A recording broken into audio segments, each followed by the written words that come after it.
En Vivo jaialdiaren laugarren edizioa izan da asteburuan Kobetamendin. Bilbok lehen edizioa izan du aurtengoa. 55.880 lagunek osatu dute ostiralean eta larunbatean egondako kontzertuez.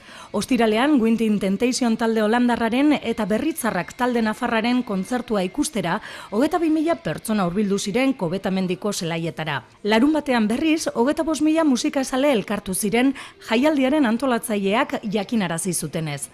Bilboko udalaren esanetan aurre ikuspenak gainditu eta irudi ona eskaini du jaialdiak. Bartzelona eta Madrileko kontzertuak bertan bera utzi izana eta eguraldi ona ere lagungarriak izan dira. Larun batean Reincidentes, Porco Bravo, Sociedad Alkolika eta Toy Dolls taldeen eta El Drogas abeslariaren musikaz gozatzeko aukera izan zen. Baita The Offspring talde Kaliforniarrak Days Go By diskoa aurkeztu zuen bertan.